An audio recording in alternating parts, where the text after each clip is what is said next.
Jake Sollo, born Nkem Okonkwo, was a highly talented and influential Nigerian guitarist, singer, songwriter, and producer. He was a key figure in the Afro-rock and Afro-funk scenes of the 1970s and the early 1980s, gaining recognition both within Nigeria and internationally. Just sit back and relax while we bring to you the story of one of the most prominent figures in Nigerian music history. Shake, shake, shake, shake it, yeah,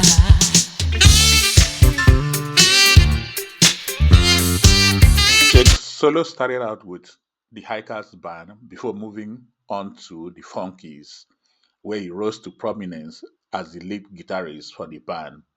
The Funkees were one of the most popular psychedelic Afro rock and Afro funk bands in Nigeria in the early 70s.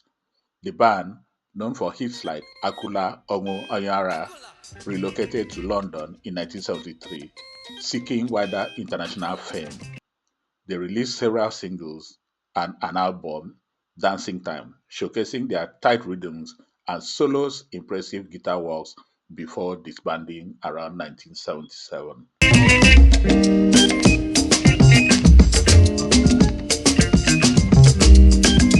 During the breakup of the Funkees, Jake Solo joined the internationally acclaimed Afro-rock band Osibisa in the late 1970s. Osibisa was already famous for blending African rhythms with rock, funk, and jazz. Jake Solo contributed his guitar skills to the group during one of his many lineups, further cementing his reputation on the global stage. Departure from Osibisa in 1977 was reportedly due to financial disagreements. After contributing his guitar skills to the band's Afro rock fusion sound, Solo decided to pursue other opportunities that aligned more closely with his creative and professional aspirations. Following his exit, he focused on his solo career and production work, which allowed him to explore new musical directions and establish himself as a key figure in Nigeria's Afro-funk and disco scenes. It is intriguing how his career evolved after leaving Osibisa, but the question is, do you think his time with his band influenced his later solo and production work? What is your opinion? Let us know in the comments section if you knew about Jake Solo. Jake Solo also pursued a successful solo career, particularly during the late 1970s and early 1980s. He embraced the burgeoning disco and boogie sounds while retaining his signature Afro-folk roots. He released several solo albums, including Coming Home in 1977, the self-titled Jake Solo, often referred to by track names like Boogie Legs or Father Time in 1978-79. These albums featured infectious grooves, intricate guitar riffs, and Solo's vocals, becoming influential in the Nigerian disco and funk scene. feet do the jive. Whoa, let your feet take a walk. Let your feet do the jive.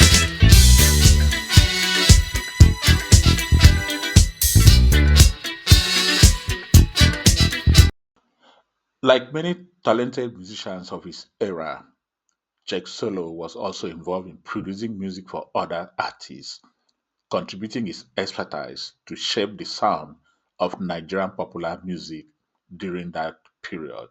Jake Solo was known for his full-toned, often wah-wah inflected guitar playing, blending rock techniques with Nigerian high life and funk sensibilities. His work, both with his bands and solo, was instrumental in defining the Afro rock, Afro funk, and Afro disco sounds emanating from Nigeria and its diaspora in the UK during the 1970s and early 1980s.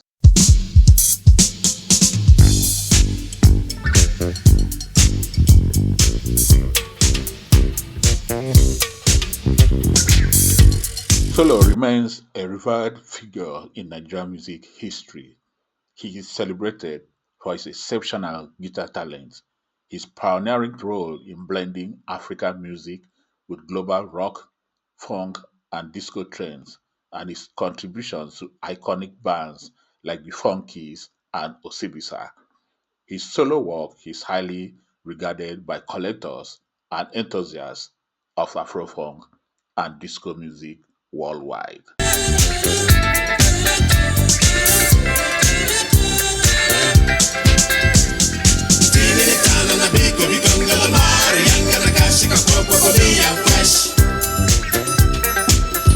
So let's take a breather to allow you that sincerely likes what we are doing to click that like button and subscribe to this channel if you are yet to do so. I'll be back in a moment. Okay, let's elaborate on Jake Solo's significant role as a producer, particularly concerning groups like Esbee Family and Galaxy. After his time with the Funkees and Osibisa, Jake Solo returned to Nigeria in the late 1970s and quickly established himself as one of the country's most sought after producers during the big booming Afro boogie, disco, and funk era of the early 1980s. He was frequently associated with major studios and labels like Tabansi Records and its imprints, Third Tone. Solo wasn't just a producer who oversaw recordings, he was often deeply involved in the creation and shaping of the music. His production signature included polished high-gloss sound, bringing sophisticated production techniques learned in London to the Nigerian scene. Also, synth-heavy arrangements. He skillfully incorporated synthesizers like the Prophet 5, Jupiter 8, and Moog bass synths mentioned in his credits, which were becoming central to the boogie and electro-funk sounds. He also brought these driving rhythms, combining funk bass lines and crisp drumming, sometimes using Lane drum machine, and his signature guitar work, often adding his own distinctive guitar playing to the tracks. Arrangement and songwriting. Credits often show him involved in the arranging and sometimes co-writing, indicating a deep creative input.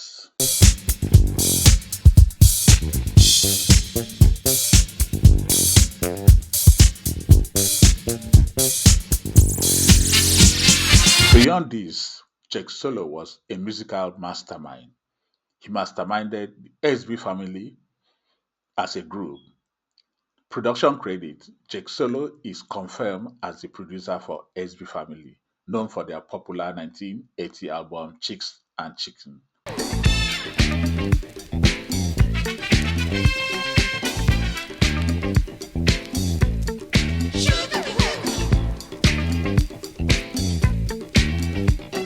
Now, while the term mastermind implies total control, Jake Solo's known hands-on production style strongly suggests he was instrumental in defining Esbee Family's polished Afro boogie sound.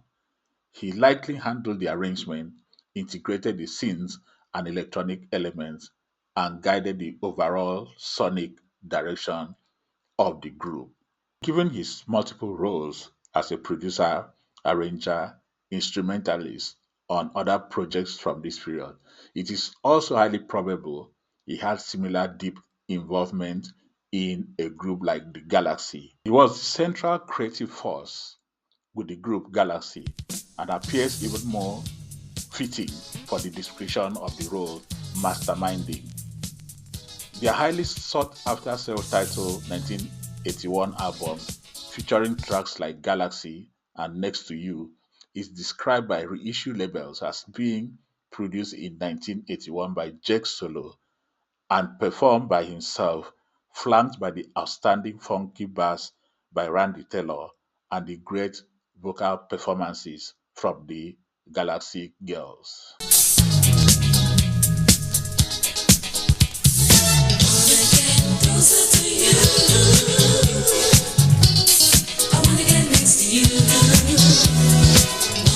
For elaboration, the Galaxy Girls were the trio of British vocalists Pat Henry, Tracy King, and Wendy Harris, who were prominent in the Nigerian music scene for their backup vocal performances on most of the 80s production for Nigerian artists.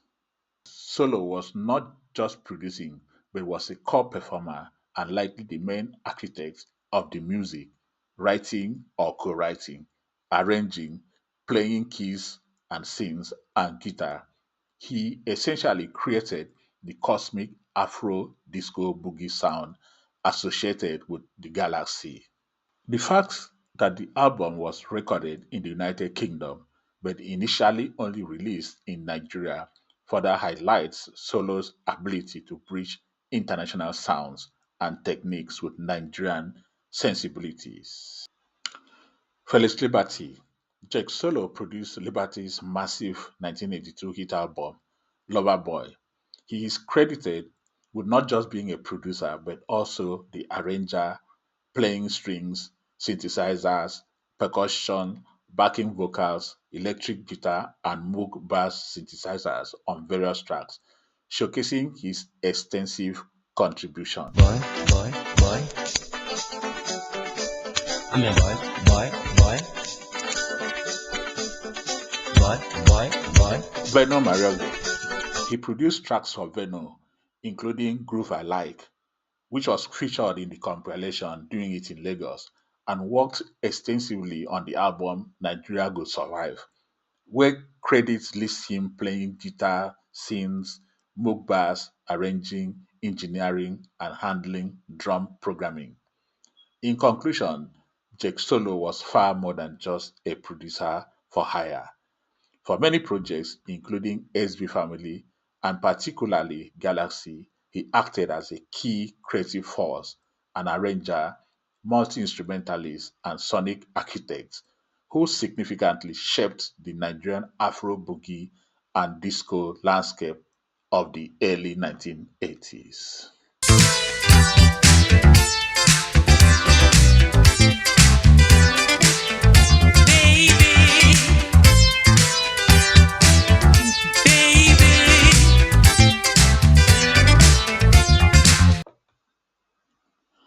Jake Solo's solo albums were released under several notable labels, reflecting his versatility and international reach. EMI Records, his debut solo album Coming Home in 1977, was released under EMI. This album showcased Solo's transition from Afro rock to disco infused Afro-funk, blending intricate guitar works with polished production.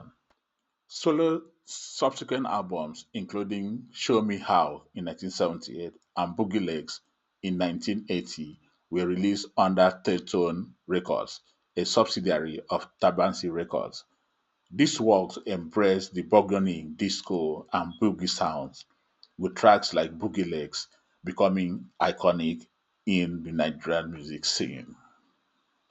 Jake Solo also collaborated with Pi Records for singles like Hot and Spicy in 1978 and Say No More in 1979, further expanding his reach into the United Kingdom market. His single Shockproof 1980 was released under DGM Records, showcasing his ability to adapt to diverse musical styles.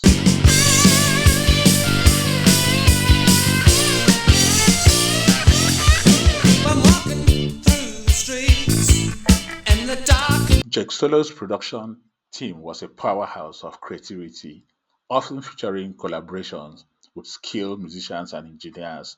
His approach to production was hands-on, involving synthesizer integration, use of session talented musicians such as Randy Taylor, engineering expertise, where Solo often took on engineering roles, ensuring the sound quality matched his artistic vision and multi instrumental contributions.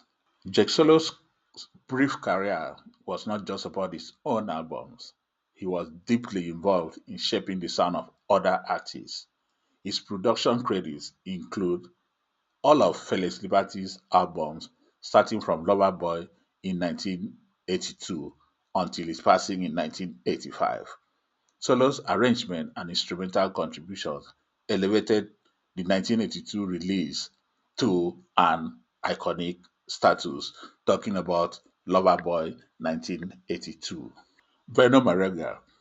Venom's Nigeria Go Survive was Solo's involvement extending to drum programming, synth work, and overall production. Jake Solo had intended to sign Venom to his label, but for his sudden passing. The Mandator's Imagination album, which launched Victor Shea and his group into national limelight. Tabansi showcase albums. Jake Solo was more or less the in-house producer, resident producer at Tabansi. He produced compilations that highlighted emerging Nigerian artists blending Afro boogie and funk elements. In all, Jake Solo chalked up more than 200 production credits to an array of artists, including The Stormers, Jonel Cross, Terry Maxson, Tony Gray, Dora Ifudu, Chris Mba, Sonny Okosun, Bassy Black, and others too numerous to mention. Jake Solo's solo career was a testament to his ability to innovate and adapt, bridging Nigerian musical traditions with global trends. His work continues to inspire musicians and collectors worldwide.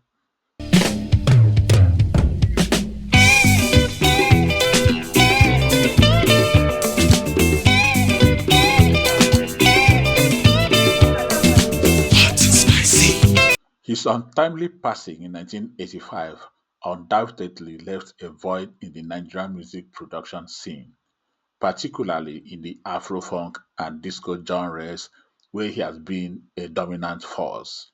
His innovative approach to blending African rhythms with global trends set him apart, and his versatility as a producer and multi-instrumentalist was unmatched.